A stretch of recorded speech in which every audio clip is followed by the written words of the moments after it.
Welcome to the episode. Today, I have a very special guest. His name is Bryan Cady. You will have seen him on the podcast before, but I wanted to welcome Bryan back because we have been coaching together for 4 years and he has 10 things to share with us today. So we will jump right into it. But Bryan, thank you for being here. I appreciate Uh, it. my pleasure. Amazing. So let's do a professional introduction. I said I wanted to make sure that I gave him a professional introduction today. So those of you listening will know just what a powerhouse he is. So, Bryan is a multi passionate entrepreneur, veteran educator, and creative visionary who brings both heart and excellence to everything he does. He's the owner of a multi location music school that generates over $1 million annually and the author of A Parent's Guide to Raising Musical Children. With over 28 years of experience as a public educator, Bryan has inspired thousands of students to discover their voice, both literally and figuratively. He's also a recording artist, intuitive coach, and medium, blending practical success with deep spiritual wisdom. Bryan has performed and spoken internationally, and yes, he even built a working DeLorean time machine inspired by Back to the Future.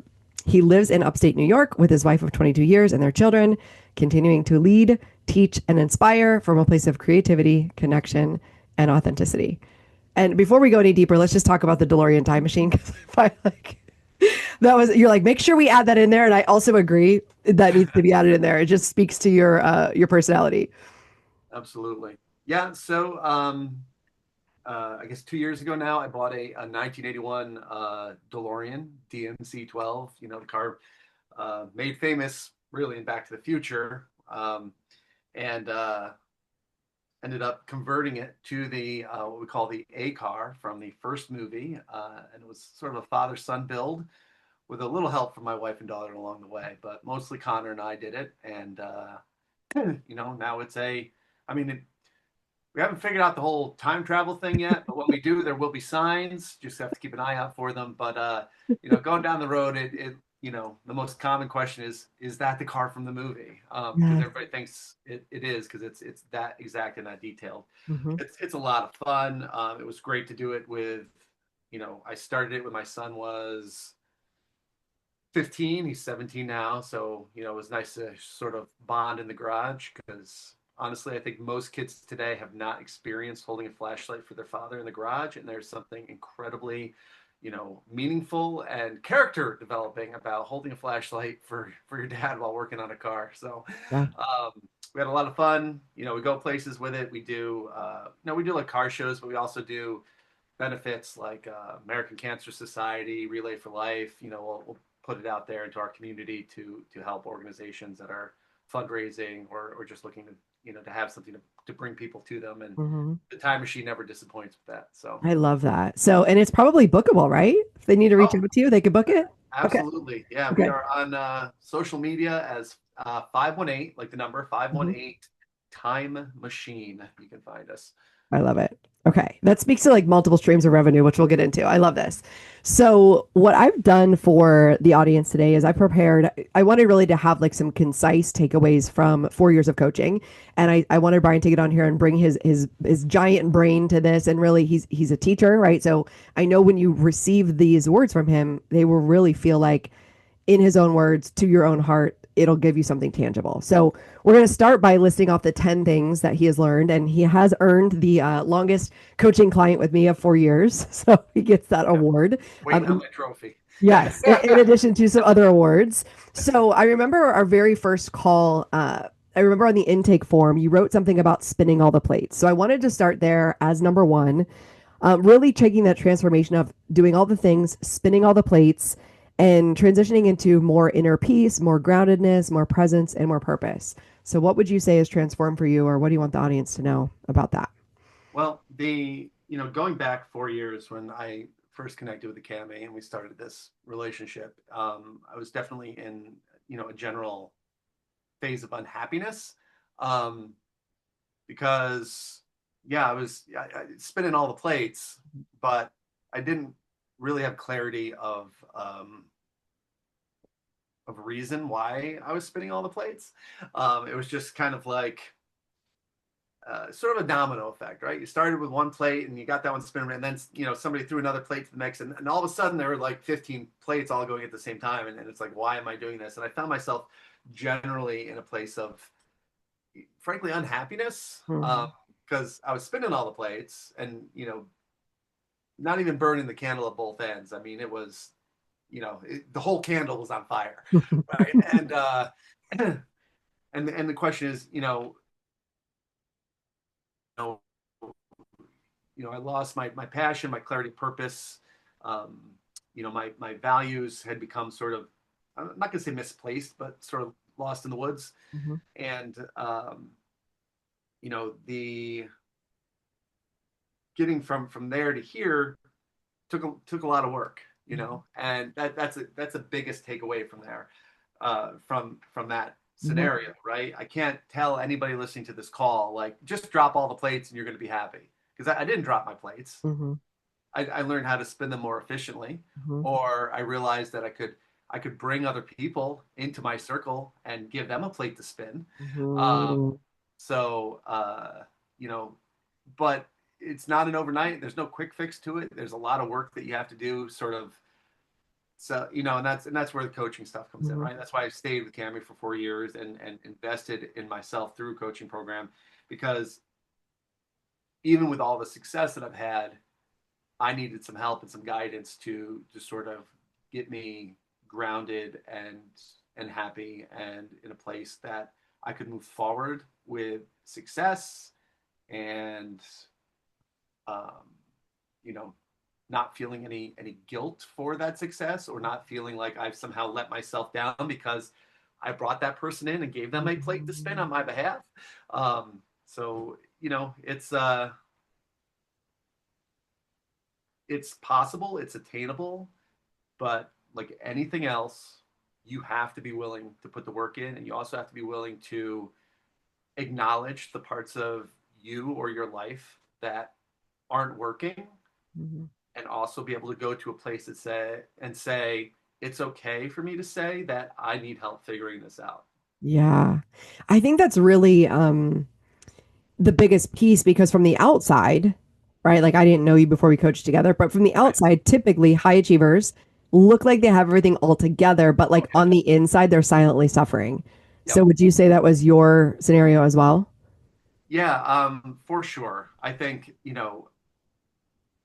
from a lot of my adult life, if I had a quarter every time somebody was like, "How do you do it all? You Hmm. make it look, so easy," and like, you know, you know, I I wouldn't have needed to start a business and grow it to what it grew, because I'd be very wealthy, because that Hmm. was always it's always a comment like, "How do you do everything that you do?" Yeah. Um, so it's definitely true. Yeah. And Um, that sounds like a compliment, but when people would say that to you, how would it feel when they asked you that? um, Well, it's a mixed bag. Hmm. There's some pride, Hmm. because you're like, yeah, like look at me go. I Yeah. I got it all together. Like everybody's in awe of me. Like, you know, like uh goodness, what was that? I was watching a movie, Tom Hanks, the other day, where he's got stuck on the island, Hmm. and and he builds the fire. He's like, fire, and that's how you feel. It's like, look, I have created this. I am all the Yes. things, and Yes. so there's some pride and some ego with those compliments, Hmm. but also the back end of that is exhaustion, Yeah. because now those compliments have created a feeling in you that anything less than what you're currently doing, people are going to see as, oh, he's slipping. Mm. He's not. Yeah. Yeah, what's going on there? Like, he used to have everything together. Like, oh, he's not doing that anymore. Yep. Like, what's going on with Bryan Cady? Like, hmm, okay, how the mighty have fallen, right? So Yes. you just have to go and keep going bigger, yeah, bigger and bigger, because that's the expectation. Yeah. That's so good. So I like this because it's like sums it up as like the expectation leads to exhaustion. And I want to take us right into number two because I think it relates. And this is one of the things when I asked you, I was like, what do you think one of your big takeaways is from coaching? And the number two is how to schedule in me time. Like you really honored, like, okay, me time is the first thing you need to do on this journey. So could you speak to those people who are exhausted, who are spinning all the plates? How do you start putting in me time especially when you feel like there's expectations from the external world that says you're not allowed to have that me time. Right, right. So, um, me time, it probably took a year of coaching work before I could embrace the me time. Mm-hmm. Be super honest. Again, you're going to hear a recurring theme in this podcast of like, there's no shortcut. Mm-hmm. Like you can't pick up your phone and find an app and 30 seconds later, like it's all fixed. Mm-hmm. Not going to happen for you. So it took me a while to get to me time, and most of that was out of a sense of or a belief, an incorrect belief, I'll say, that me time equated to being selfish. Mm-hmm. So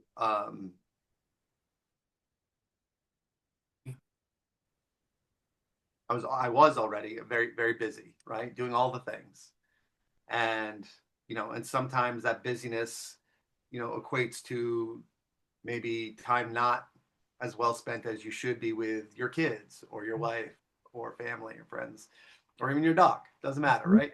Because you're doing all the things, you're doing the hustle, and then it's like, well, okay, so if I have some free time, shouldn't I then give of myself to those other pieces of my life that maybe I haven't been giving as much time to because of the work hustle? Mm-hmm. Um, and that's important, but you can find the balance. And when I started really embracing the idea, like I need some time for myself, it was baby steps. So started with just tiptoeing into a meditative practice and saying, you know what, I'm going to hold these 10 or 15 minutes sacred, right? And I'm a big fan of meditation for anybody listening. And if you think you can't meditate, you're wrong. You can. There is no, again, secret sauce for meditation. It's just intent Mm-hmm. and um, and a desire just to stop for any amount of time, whether it's a minute or 5 minutes or 10 minutes. Do not think that you need to go journey to the desert for Mm-hmm. 15 days and meditate, under a dead tree next to a sacred rock for 2 months, 2 weeks out of the year to meditate. No, it's not that at all, right? So that was the first piece, a gift to myself. And I'll be honest, also, as much as I enjoy meditating, I still have to create time for it. Mm-hmm. I I leave it feeling better.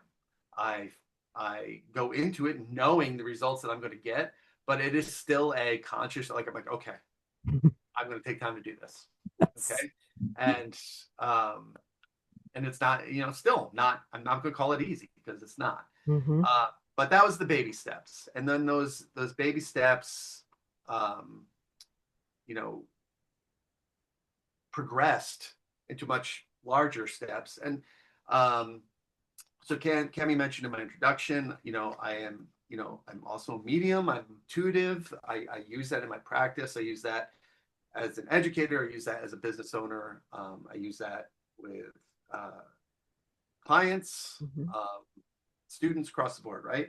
So, but what meditating did for me was it also kind of, not to go all woo for the people on the podcast, Yeah. but it you open yourself up to more spiritual possibilities. And that's Yes. one of the side effects of medication. Not only is it de-stressing and quieting your mind, but if you are open to receiving that type of energy, Mm-hmm. it's there for you.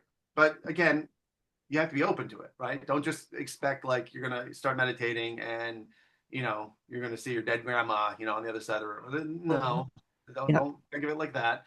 But um, but for me, it strengthened my spiritual awareness. Okay, I Yes. can make it as simple as that, right? Strengthened my spiritual awareness, and through that strengthening, an opportunity arose where I was uh, made aware of an opportunity to go to Scotland on a retreat for a week, um, and it was not inexpensive. Much like investing in coaching, right? You got to look at it and like, yep, good coaches cost money, right? If you're going, if you're like, well, I saw a coach on Facebook that says I can work with them for $5 a month. Yeah, well, you get what you pay for, folks. So, um, so the trip to Scotland was not inexpensive. Um, and also, fun fact on my first trip to Scotland, what I did not realize was it was a actually billed as a yoga retreat. Mm. Yes. So shocker for me because 3 years ago for the first trip to Scotland, I was, about we'll talk to this a little bit later in the Yeah. podcast, but I was about 100 pounds heavier than I am now. And um, so yoga and that body were not going to play well. Hmm. But I talked to my wife, who's always been very supportive. And that's, speaks to our time together. We've been a couple for 25 years, going on 26 years, and, married for 22 now. And her response to me was like, go, go Yeah. do it. The kids and I will be fine. It's a week. Go explore. And Scotland had always been a bucket list destination for me anyway. So everything aligned. I went to Scotland and I took that week for myself and I dived into the yoga, you know, um, both mentally and physically, Hmm. and did things that I had never done before. And I can also see, again, with my work with Cami and my personal work, like that was also, it was a step off point for so many things: spiritual practice, mental practice, physical change, right? And all of that, the catalyst of that trip was made possible by the choice of giving myself that time. Mm. So, and now that time every year is sacred. Yeah. So, first year was followed by a second year trip to Scotland. And this past year was an actual week long retreat in Ireland Mhm. instead. Next year's going to be in England. Mhm. Um, and so, this self care piece has evolved, and I can't imagine my life without it. Yeah. And my wife and children will say, well, Dad, you come home better. Yeah. Right. So, and I'm not living a life of super stress and anxiety anymore. Um, and they saw the biggest difference, I guess, after year one. Like, Hmm. I remember Mary, my wife, saying, like, you seem different after this. Hmm. And yeah. And I mean, I called home every night. I talked to the kids, I talked to my wife, like, and because that's what you do. But their blessing to go on it helped mitigate that, oh my gosh, I'm leaving my family for a week. I'm going to go do this thing for myself. And I also, I chose not to, but I got a lot of questions, people listening, Mm. that of questions and judgment from other people in my life, family, Interesting. Hmm. Yeah. about, well, what do you mean you're going on a trip without like marrying the kids? Hmm. Well, yes, I am. Well, who are you going with? Group of people. I don't know any of them. Hmm. It is going to be a new adventure. Oh, is Mary okay with that? Mm. Absolutely. And Yeah. that's where the conversation ends. I did Yes. not feel the need and still don't feel the need to rationalize why I do it, Hmm. or, you know, it it is enough for me just knowing that it's it's it's part of my development at this point, right? It's not a it is a vacation because Hmm. you're away, you're going someplace, but it's not just lying on the beach drinking something out of a coconut, Yeah. right? It's more meaningful than that. Yes. And I like that you brought up retreats because, I've had some couple people locally be like, oh, it's a retreat. Like, we're going to go to a hotel and drink wine all weekend. And I said, no, like, transformational or personal development retreats are different. And Mhm. that's what you're speaking to. Those are the things that I've always done myself personally. Those are the things I invest in because it is like a personal growth transformation and you come back as an elevated version of you. So I like that you made that difference. It's not just we're going to sit in a beach house and drink wine all weekend, right? Plenty of Right. people do that and they're not changing their lives. So Yep. this leads me into the next question I think goes along number 3 Yep. is you starting to trust the signs and your intuition. And I remember in the beginning, it was very funny, like, because you tend to be a skeptic. And I think a lot of people listening might be a skeptic. So can you speak to that of like learning to trust the signs instead of being like, oh, it's just coincidence. It's just coincidence. Yes. So my journey, my spiritual journey with it has um, a couple different avenues to it. Number one was just acknowledging that it's always been there, and some of you listening may find that as well. Mm-hmm. And always been there, meaning common phrases like "I had a bad feeling" Mm-hmm. or "Man, I should have listened to my gut." You know, I knew that was it wasn't the right choice or the right relationship or you know um, the right meal at the restaurant that gave you food poisoning. Like, oh, God, I should have gone with my first choice, Mm-hmm. right? Um, that's all intuition, right? Which, on some degree, we all have, right? Um, or I got the shivers. My grandmother used to, old wives' tale, like, oh, it means somebody walked over your grave when you get the chills for no reason. Mm-hmm. Um, so all those things, and for me, on its most basic level, as a music teacher, would be getting to know my students and then knowing the right instrument for them. Not Mm-hmm. necessarily the one that they wanted, but knowing the one that was going to be successful for them. Um, and so step one was just recognizing it's always there. It was always there for me. And then after, again with the meditative practice that I already talked about and all that, I started getting bigger feelings about all of that. Mm-hmm. And but still skeptical. Yeah. And what I'd always say is, I need to get hit alongside the head with a frying pan. I need that type of signage, like a dong, Mm-hmm. like really really strong, and then I would, in several cases, literally get hit in the head with something while I was in a spiritual mindset or spiritual practice.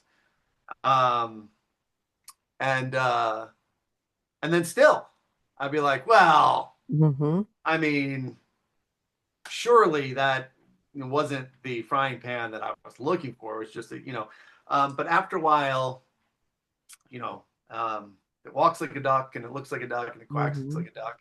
You got to call it a duck. Yes. Uh, and so it's it's been really transformational in mindset. It's been transformational in um, so many avenues of my life, Mm-hmm. and uh, it is something, again, repetitive knowledge here for everybody.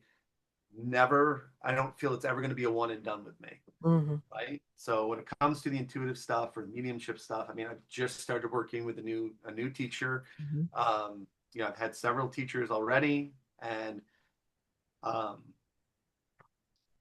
I there's always, no matter what you do, whether you're a teacher, an entrepreneur, a coach, there are always people that are going to be better at what you do than you are, because they started their journey earlier, or they had different teachers that helped them progress maybe a little bit faster or whatever.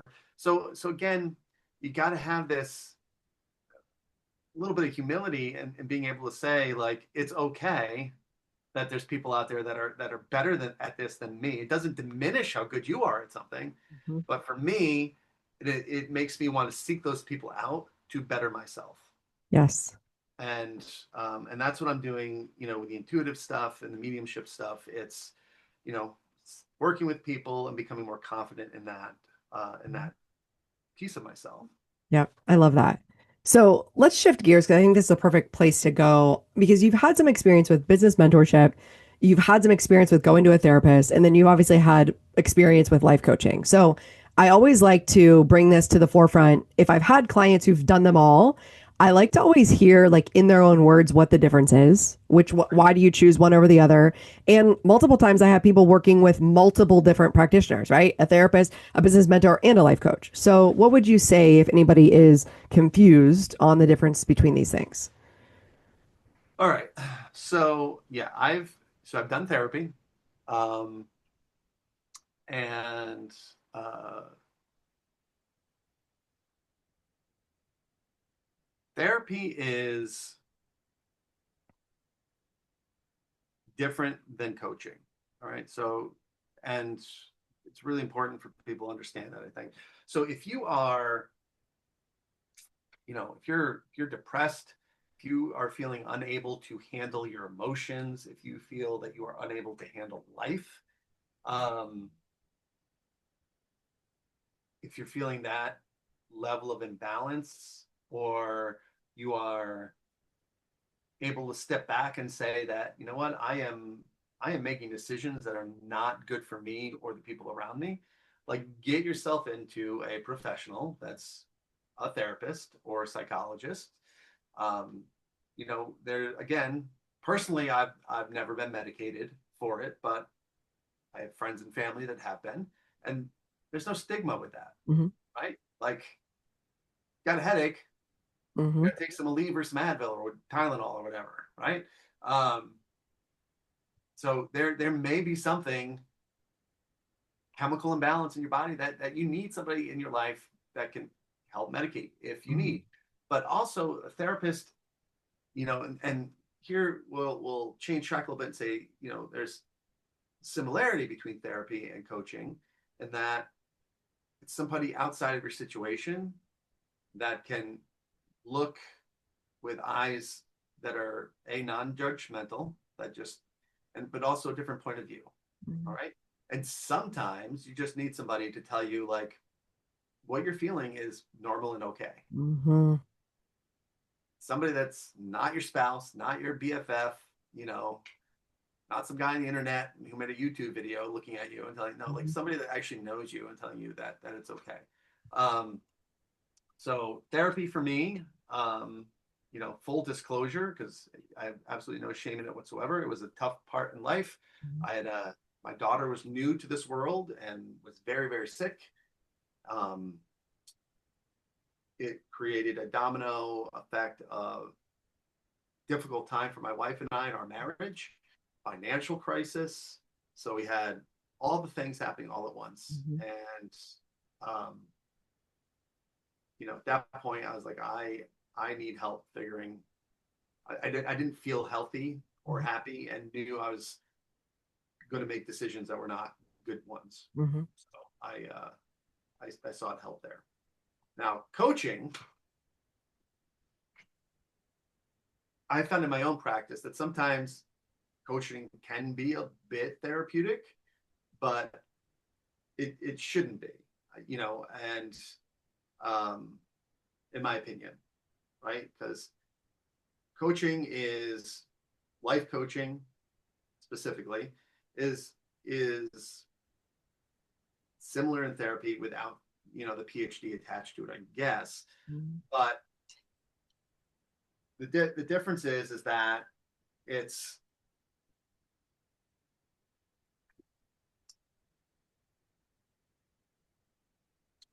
life coaching is Google Maps. Therapy is putting the gas in your car. Mm. That's really good. All right. So that's Mhm. the best imagery I can get you. I love that.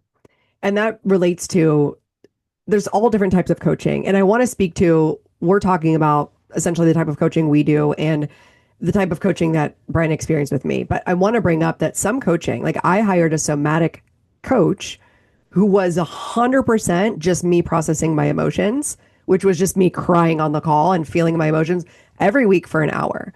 So it can be therapeutic in that way. And I've seen both, right? Like going to your therapist for those things that are like in the past, that like family dynamics or that you're chronic with. Like a lot of times I have clients that come to me maybe for business and life coaching, things they want to focus on. And then they're like, I still need a marriage coach. Like, I mean, I still need a counselor for my marriage. Like, I still need to have somebody else working on that. So I say all that to say that there is some overlap. And what I would say in your summary is like coaching really is results focused. And because unfortunately or fortunately, we're not regulated, right? Like therapists are regulated. They have specific things they have to do. And sometimes they want to tell you something and they can't. Whereas in coaching, I can just tell you like what you're thinking is wrong. It's not going to help you get results. And like, let's look at that. So like we have a little more leeway to say things. Yep. And that kind of lends itself to mentorship as well. So I wanted you to bring up too, you were in several business mentorship programs that were specific to your business. And so Right. I'm curious like how you used both like the business mentorship plus the coaching and how those either differed or worked hand in hand. Yeah, across the board, I mean, with therapy and coaching, I mean, there's, you know, there's crossover Mhm. and then there's definite differences. Yeah. So, as Kevin pointed out, I actually still am actively, in two like music school coaching programs, Hmm. specific to my industry. And what's great about that is for me, less about the coaching piece of those communities. Now, okay, Mm. many years ago when I first started, getting, having a coach um, helped me kind of identify some of the basic things that I needed to fix in order to grow my company. Let's call it foundational awareness. But Hmm. now it's more about the community within those communities.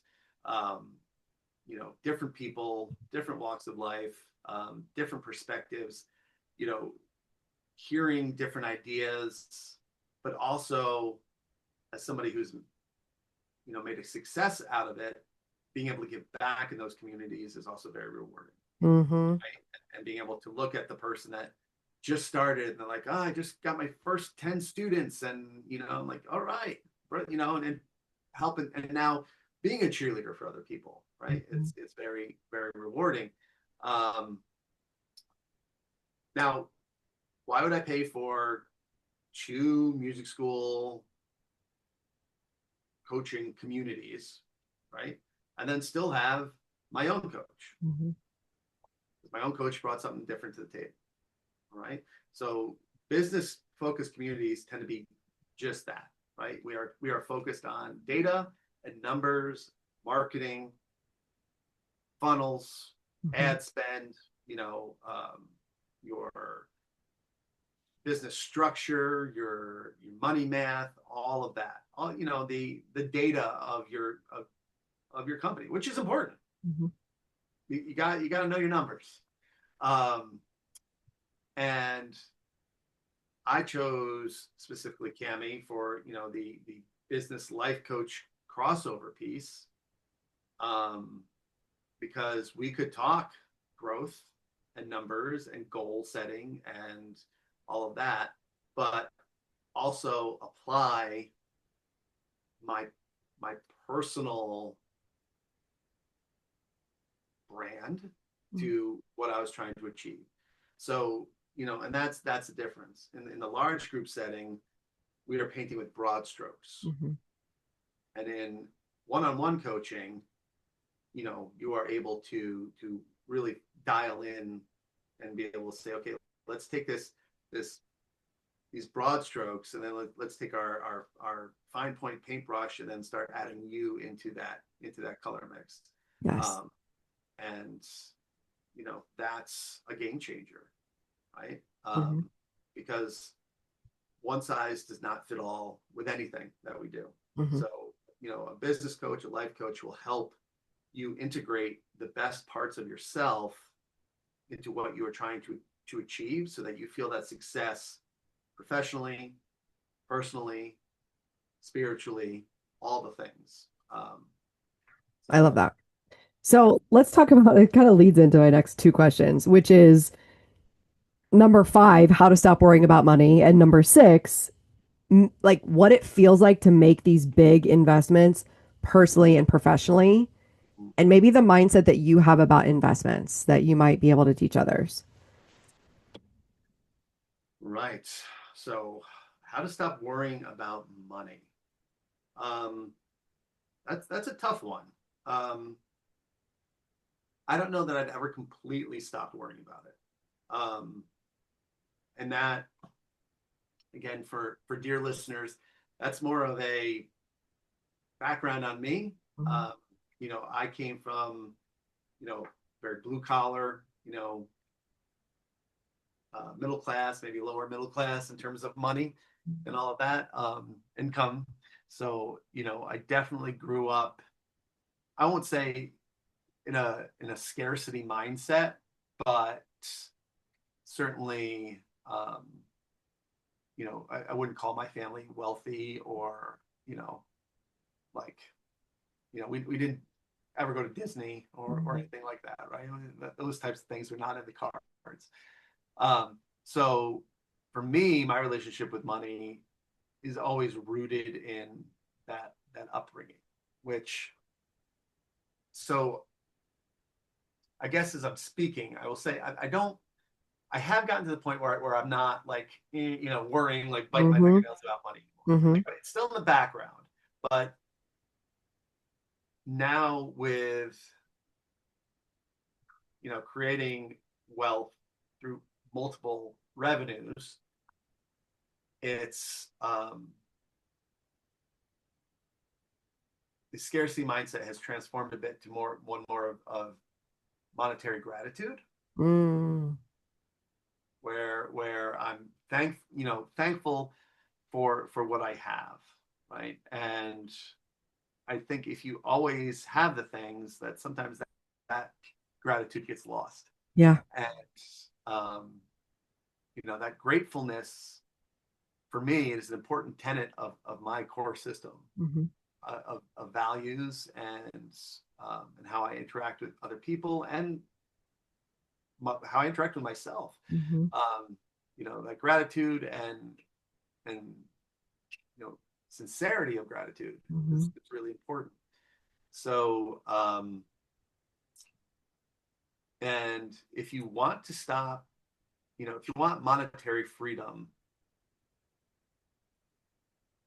again, saying the same thing 6 different ways, there's no Mhm. quick fix for it. Mhm. Mindset is a key part of that. So, monetary freedom, what that looks like for me, is probably very different than what it looks like for Cami. Mhm.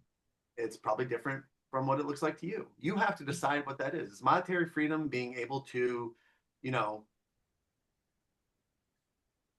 pay off your car and, have $500 left at the end of every month to do with what you will? Mhm. That's monetary freedom for some people.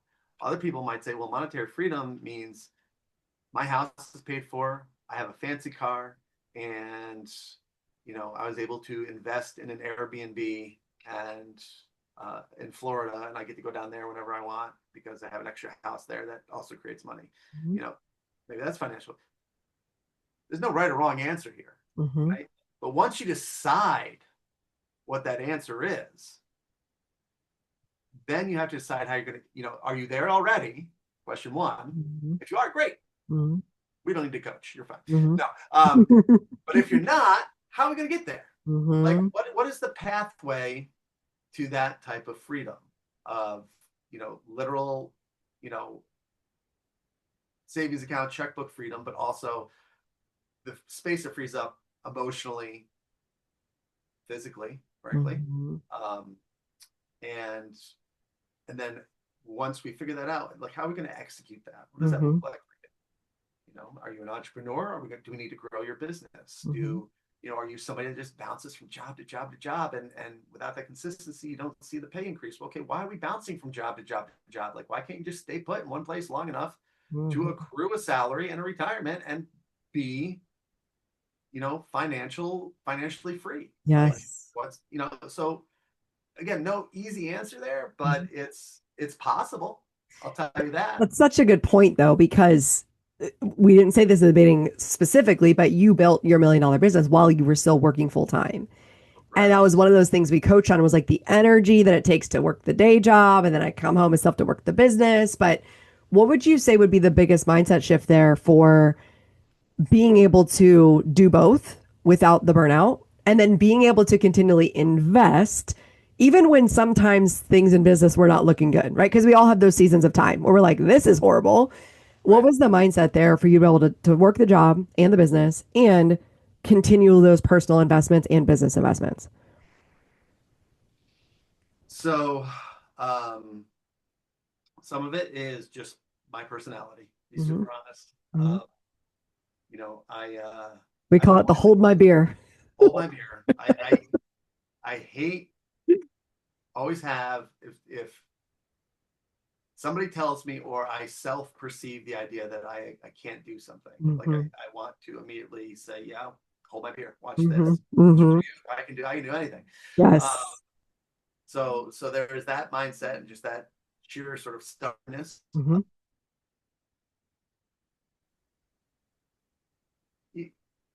In many ways, it's a very positive thing, but Mm-hmm. in some ways, again leads to that burnout. Right, the whole candle was on fire. That's what I started Yeah. this whole podcast with. It wasn't both ends. It was Mm-hmm. a flaming log of candle. Mm-hmm. Right, so but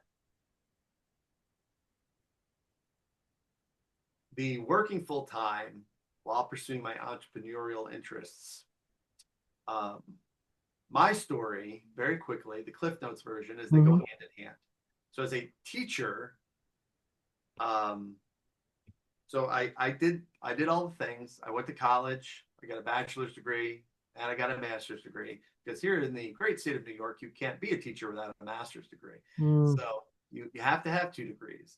And I was, the first member of my generation of family that went to college. Um, and out of the 5 of us that are cousins, my generation, there were 2 of us that did college, that finished. I'm the only one with a master's degree, Mm-hmm. right? So I was also propelled by that sense of accomplishment. And like I went and I did this and I paid the money and I got the degree. So I'm going to do the work. I'm going to be the music teacher, the band teacher. Mm-hmm. Um, and the practicality of that is it was, it's a steady paycheck that increases every year and healthcare and a retirement plan and all the good things. Um, However, there was quite a few years at the beginning of my career, and we're going back 20 years, Mm-hmm. where there was constant fiscal drama in the school districts where it's like, well, you know, it's a bad year, something's got to get cut. And, typically when things are cut in public school, arts go first. Mm-hmm. And, it seemed like music and art were on the chopping block for multiple years consecutively. So I said to myself, well, if I lose my job, I'd rather have the option of doing something that I enjoy doing. And I like teaching music. I still do. So that's what made me start my company. And so literally 20 years ago, 2015. And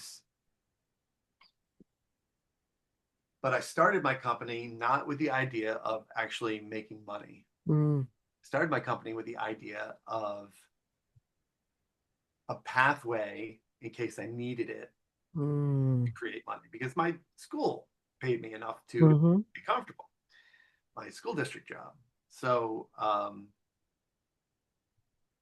but because I don't do anything half ass, even though it wasn't making me money, I was still investing a lot of time and energy and emotion into my little beginning company because it's like, well, I have a company, it needs my attention. Mm-hmm. And for literally 12 years, like it didn't make any money, really. And I would tell anybody that asked me, well, I'm a teacher first. I have this business, but I'm a Mm-hmm. teacher first. I'm a businessman second. Mm-hmm. And in 2017, I was actually ready to be done with the business. And again, once again, with support of my wife, I took a giant leap, opened a new location in a better part of town from where my original business was, and really shifted my mindset to like, I've been doing this for so long. Why am I not monetizing this? Mhm. And part of that, folks, is a shift that I had to get to before coaching. Mhm. And it's still something I struggle to, that it is okay to make money doing something that you like. Yes. Okay. Everybody hear this. It's okay. So for me as a music teacher, I'm like, oh, when the parents would come with a sob story, like, oh, I don't have any money, like, Mhm. oh, well, I'll give you a month for free. And I was Mhm. like, no, I'm sorry, like my time has value, right? And for Yeah. every teacher that I work with in my studios now, and I have over 60 teachers that teach over 700 kids a week music Mhm. lessons, I make sure that they get paid whether our student shows up or not, because Mhm. their time has value, Yeah. right? And because we're getting paid to do something that we're good at or something that comes easy, does not diminish the value Mhm. of what we are providing, the service that we're providing. It just means that we are human and we are living in a place and a moment in time where we need money Yeah. to exist, Yeah. right? And also, we need money to buy the things that we want. And Yes. getting those things is also okay. Hmm. And you know what? You spoke to two things, which is we're in a society of capitalism, right? Like it takes money to live and survive. And I also think of like if everybody was doing what they loved, how much happier everyone would be. Like let's just everybody make money for doing what you love. Like of course, that would be so valuable. And then the second thing I think of is that the money we make as entrepreneurs goes back into the community to other entrepreneurs. So like you're going to the local hair salon, you're going to the local market. So oftentimes I always think of it's my responsibility to make money so that I can continue to pay other practitioners so that they can continue to make money. And I think those mindset shifts allow us to be a community. And this is how we create local economies. So I love that you touched on that. So good. All right. I think we've got three more questions. All right. So we got three more. So the next one is, and this one I think is really unique to you because we've had renewal conversations every 6 months because my coaching package is 6 months. So we probably had, right, like two renewal conversations each year. And Yep. so this question is, why do you keep investing in coaching even when you feel like you got it? Because usually at the end of 6 months, like we got the thing, you got it, like you got the thing that we were working on. Yep. And then you decided to be like, okay, I want to work on this next thing. So how did that decision making process go for you? That one is actually pretty easy. So it's a results mindset. So if we tackled problem A and problem B in the first 6 months, and I saw progress, or I was able to reap the benefits of that work, um, fiscally in my business, mentally, spiritually, whatever it was that we were working on. It's like in business land, we would call that our ROI, right? Like if I'm using a marketing firm, like, and I'm spending $3,000 to work with a marketing company, like I need to see a good rate of return in order for me to want to continue working with them, or I'm gonna be like, I'm gonna Mm-hmm. try something else. So in coaching land, especially with Cami, like I was able to see the change in mindset, in growth, uh, professionally, personally, which made me say, okay, so what's next? And that also speaks to my mindset, which I again highly encourage anybody listening to look in yourself, a little introspective conversation, because I am not somebody that believes that we're ever done growing, Mm-hmm. or that I spoke to this earlier, that we've ever reached, the pinnacle of our growth potential. Mm-hmm. So if you're willing to go in, and in spiritual land, we would call it like shadow work, like Mhm. this stuff that's off the corner, like, you know, um, that's not out in the light for everybody to see. But if you're willing to go in and really look at the different areas, like, again, as Kemi pointed out earlier, like all the things, folks, and I don't mean to brag, but like I've done a lot. I've done a This, lot. this is here for us to brag, and we should. I didn't add this in, but this could be our bonus tip. Like the difference between being confident and being cocky. Like we also coached on that for a little while. So if you want to touch Yeah, on that, that could be our bonus as well. yeah. I mean, and I've done all the things, but Hmm. um, and had by any, or I'll say most definitions, Hmm. very successful Hmm. at what I've done and what I've chosen to invest my, time wise into my life. Hmm. But I would look at things and then say, well, where could I improve? Hmm. What could I do differently? These are questions I always ask myself, right? Always ask. As an educator, I've been teaching mostly elementary school band kids for 28 years. Okay. Anybody ever played instrument? It's a lot. Hmm. Okay. And, but this September, year 28, walking to school, I'm still like, what could I try new or different this year? Hmm. Right. Because the kids in front of me are not the same kids as last year, or Hmm. not the same kids from 28 years ago. Hmm. Different needs, different ideas, Hmm. and you have to be willing to grow. And that is everywhere, Hmm. every aspect of our life. If you have a growth mindset, then you are open to change and to growth. And that's where the guidance from working with somebody like a coach, life coach, business coach, can help you get there. So if you're willing to open the door, right? The coach, again, Google Maps. Coach is going to help you figure out how to get there. Hmm. After you step through, help guide that journey. And um, for me, I am, and I think a lot of people would say this, like, um, I always like to use references. So think of it like being, um, uh, some people call it being nose blind, right? Like your your house might smell like a litter box if you have a cat, Hmm.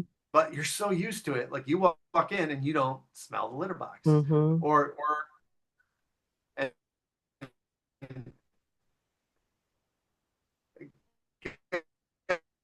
and not judging, but a lot of people that smoke or cigarettes. Hmm. Oh, oh, okay, well, you froze for a second. Yeah. Either smoke marijuana, like they don't smell it on them Hmm. anymore, right? Hmm. So they become nose blind. And even though I help other people, I find that I'm sort of blind to myself, Hmm. right? And or I can talk myself out of, like I can almost uncoach myself, if that makes sense. Hmm. So having somebody there to, as Cami pointed out earlier, that isn't bound by a therapist's, you know, pledge or code or whatever, that dictated by their, where we can say, what, honestly, what you just said is kind of BS. So let's unpack that a little bit Yeah. and figure out why your mindset is where it is, because I'm telling you right now, it's you're just wrong. So, you know, um, actually, we really aren't supposed to say that in coaching. Well, you So know what's funny though? Like, so again, it depends on the person, right, and how they yeah, receive it. But a coach of mine always says coaching is literally being wrong, right? Because you're seeing, like, I have a result that I don't want, and I got there by my thinking. So she always says, you can either be rich or you can be right. And a yeah, lot of times we want to hold on to our limiting beliefs because we're like, no, that's right. And then as coaches, we're like, no, that's wrong. If you want to get a different result, like we need to change our thought, right? So, and I always say it in a joking way.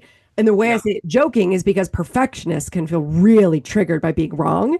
But when we realize that our thoughts are what is creating our results, and we're willing to be wrong about our thinking and be like, okay, I see that's not working.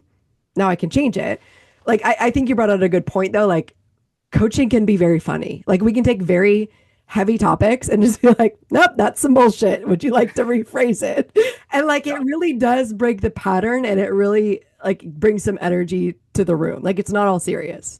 So I'm glad Right. that you brought that up. Because yeah, we're gonna have to be willing to be wrong. All Yeah. right, so we'll go to step 9 and step 10 here. We'll finish with you being an author and writing a book, but number 9 was really how do you decide goal setting? Like when we come together, like you kind of talked about, okay, I kept renewing because I wanted to work on different goals.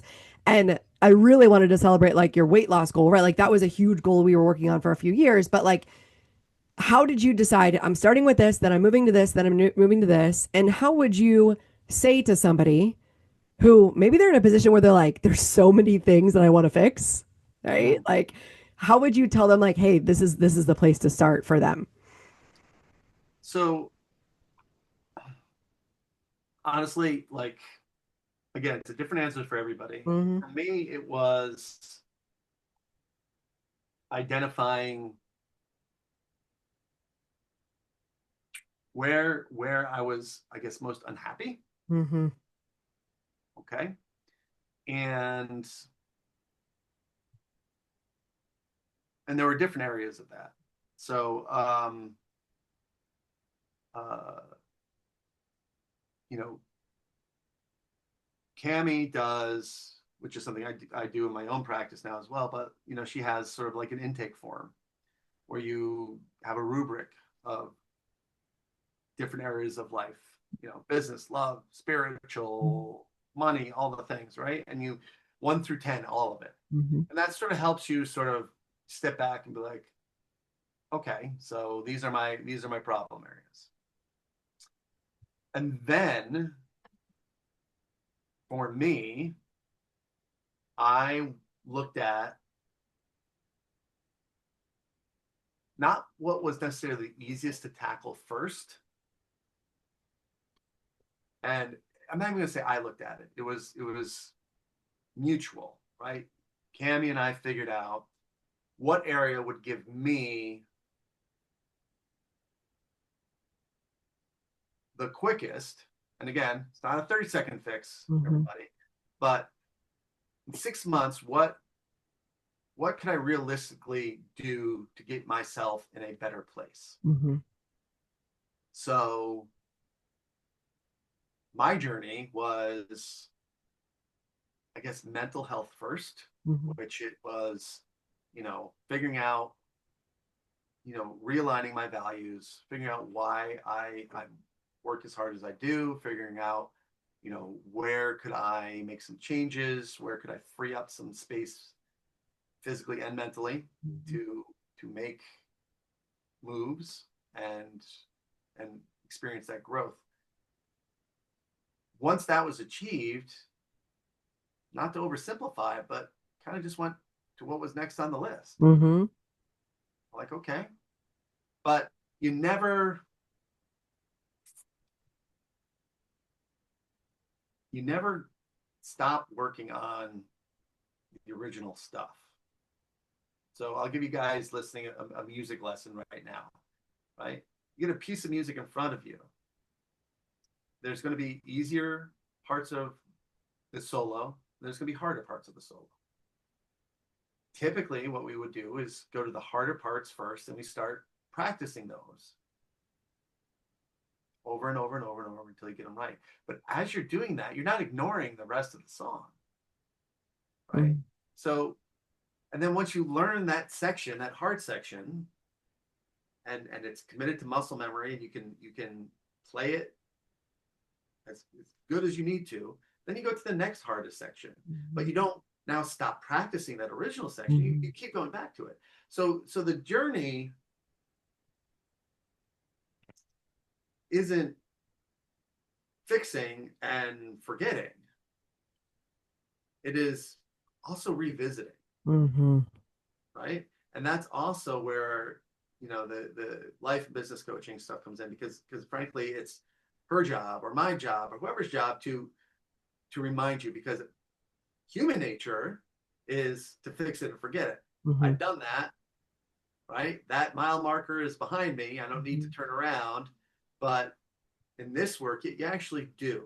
You don't need to walk Mhm. all the way back to where you started, but pick up a pair of binoculars, look back there, and reflect for a moment on that journey and see if there's, you know, maybe you dropped a nickel along the way and it was your favorite special lucky nickel and you want to go back and grab that Mhm. because you didn't realize that you dropped it. So so there's an ebb and flow to it. So even when you move on to new things, the benefit for me of working with somebody for the amount of time that I worked and will continue to work, frankly, is having somebody that walked beside me in those travels, but wasn't me. Mhm. And you can say, "Hey, Brian, did you realize that you dropped that nickel back there? Mhm. Because I saw it fall out of your pocket, but I don't think you saw it. Like, Mhm. is that do you not need the nickel anymore, Mhm. or did you just kind of forget it was in your pocket? Yeah. Yeah. Because so things like that. I love that.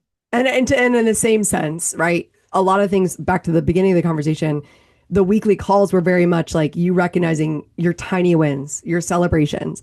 And I do remember I would say like what happened for you intuitively each week. And you'd be like, "Oh, well, I guess this and this." And I was like, "So 7 things happened to you in a row?"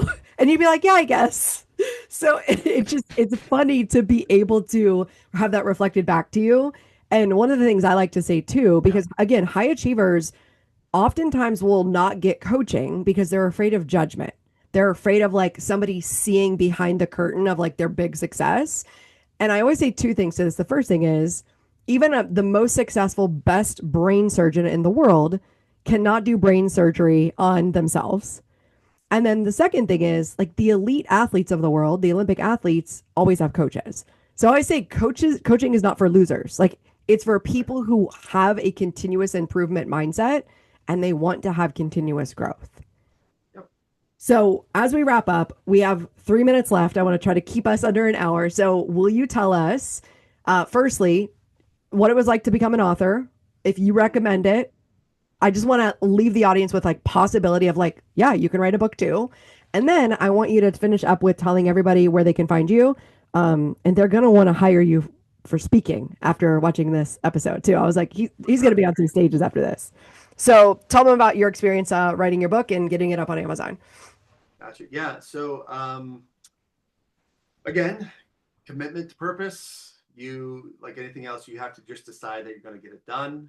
Um, and I used Cami to help keep me honest with some goal setting and deadlines because again, human nature, kick the can down the street a little bit further, but when you have somebody keeping, helping hold you accountable to things, help get that book done. Um, Also, with so much of this work, coaching work, spiritual work, whatever, there's a big part of letting the ego go. So for me, all those lessons of like perfect grammar, perfect spelling, Mm-hmm. perfect language, I had to get past that Mm-hmm. because that's called editing. Mm-hmm. So one of the biggest challenges for me was just word vomiting this Mm-hmm. book into a document and not caring if I spelled something wrong Mm-hmm. or punctuation was wrong or like that a sentence went on for like an entire page. Like just get the thoughts out. If you have something to share that you feel is valuable, um, or if it's, I mean, most people who write a book feel like it's valuable, right? But at the end of the day, you can't control whether other people are going to feel like it's valuable. Mm-hmm. So I didn't write up the book with the intention of being a New York Times bestseller. Mm-hmm. I wrote it because I wanted to be able to say I'm a published author. Mm-hmm. I did it. I'll probably do it again. Mm-hmm. For me, it's also now something that I can hand off to customers in my business. Mm-hmm. Yeah. I Adds would. credibility to who I am and what I do. Yes. Um, and like everything else, everybody, it's a path. It's not easy. It's not quick. Um, there are some people out there in the world that'll tell you like they wrote their first book in 3 days nonstop and self-published it and um, it wasn't that hard. It was not my experience. Hmm. It took me, better part of a year probably Hmm. to get it all done and worked out. But I don't think it took you as long as that. I feel like we probably got it finished in about 4 months. okay. I really, but I think what you're speaking to is the pain of writing a book. That's how I felt too. Yeah, It was painful, and it was but like, when is it ever going to be done? right. But but there is a real sense of accomplishment when you Yes. hold something tangible in your hand with your thoughts and Hmm. words on paper. Hmm. It's a different feeling. Yeah. So And is there anything that I may have left out that you may have some residual remaining thoughts that you want to leave our audience with? And then we'll let them know where to find you, how to connect with you, and how to gotcha, hire you. gotcha. Yeah. So um, I guess my thought with all of this for everybody is, as cliche as it sounds, like all this stuff really is a journey. Okay, it's not the destination. Okay, it's how it's all the little pieces of it that you take in on the way there, right? So often we get so hyper focused on where we're going that we forget to look out the window of the plane to see what we're flying over. Like we're just focused on where we're getting to, or you know, um, you know, even nowadays, like one of my like I mentioned earlier, like we didn't have a lot of money when I was growing up, but like we would go play, like a half-hour drive felt like going to the other side of the world. But for me as a kid, it was looking out the window at the signs and everything, and not not with your head tucked into Hmm. whatever game you're playing on your phone or doom scrolling, right? So, you know, figuratively and physically, like look up and and see what's around you as you're going through it. That's where the transformation happens. Hmm. Like, yeah, getting to the final destination, awesome. Hmm. Like clap yourself on the back, sit back, you know, have a pint, have a wine, have a pina colada in a pint glass. I don't care. Enjoy it. But if you missed everything on the way there, you missed out on a lot. So Yes. so take the time, look around, and know that every step you take, whether it's forwards, backwards, or sideways, is still a step and worth reflecting on. Yes. I love that so much. It's such a good way to wrap up. So we know that they're going to want to hire you for Yep. speaking, or they want to buy your book. So, and then you might have some announcements for some new offerings. So go ahead and let them know where they can connect with you. And I'll make sure that all these links are in the description as well. Gotcha. So some of this stuff is really still in infancy for me. Hopefully, it'll be a little more uh, formal, in the next couple of months. I have some big things happening. Hmm. Um, so, honestly, if you're looking to connect with me, send me an email. Hmm. It's very simple. It's Bryan, Bryan, the letter J, and then it's Cady, Cad, it's in David Y, Bryan J Cady at Gmail. That will come to me and hopefully not get buried in that particular inbox. Hmm. Um, in For intuitive stuff, mediumship stuff, I am under Bryan Jeremy Medium on Instagram. You can find me there, or you can send me, same email address. At least for now, works for that Hmm. as well. And and I'm certainly around social medias Hmm. stuff as well. Bryan Cady, you can find me through any of those avenues. And then as far as booking and stuff like that goes, we'll have a conversation about it. Hmm. I'd love to, speak at events. I'd love, if you're looking for somebody with my experience and my skill set to help you, we can talk about coaching. If it's spiritual stuff, I'm happy to talk about that too. So I'm pretty open to just about anything. Yes. So, I love it. wow, because that's my purpose. Yes. I love this so much. It's so cool to see the growth. And the reason I wanted to grab you to do this podcast is to just show people what's possible in the span of 4 years, because a lot of people will say, well, they'll overestimate what they can do in 1 year, but they'll underestimate what they can do in 10 years. And so it's just great to see all the things that can be created when you are consistent with the growth and the mindset and the coaching, getting the support. And then the last thing I want to know, did you want to let them know about your new location and your grand opening?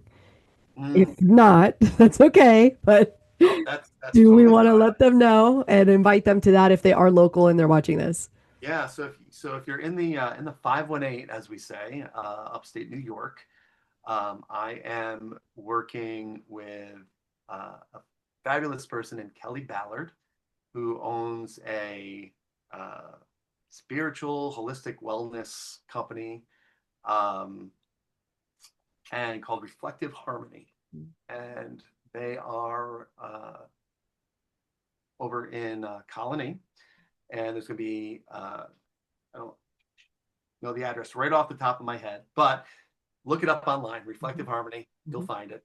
And she is moving her business from her, what is, I guess, her second incarnation of her business to a third and final huge, massive space with so many amazing people, from body work to therapy to sound healing to yoga to uh, you know, any modality of health, mind, body work that you can think of, um, is going to be in her space. Either as collaborators, partners, whatever have whatever you want to call it. I am actually going to have an office there, Mhm. so I'm going to be doing my work, as a intuitive medium, and also be doing some coaching out of that space as well. So again, you might see me with microphone and uh, you know good set of headphones like you Mhm. see Cami sometimes, or I can do it in person if you'd Mhm. like. So it's going to be a great space. I'm really excited about that. Excited for the people that I'm going to be there with. So it's kind of going to be like one-stop shopping for our local capital district community in terms of spiritual mind body wellness. Mhm. It'll be awesome. That's amazing. And it looks like the grand opening is slated Oh, for like early December. early So if you're December. watching this in real time, early December of 2025, if you're Yes. watching it in the future, go ahead and Google that, Reflective Harmony, in the upstate New York. Is it in the Albany region? Is that where the Albany city? Colony, I would say. Okay. Yeah. Yep. Okay. Yep. Beautiful. I love it.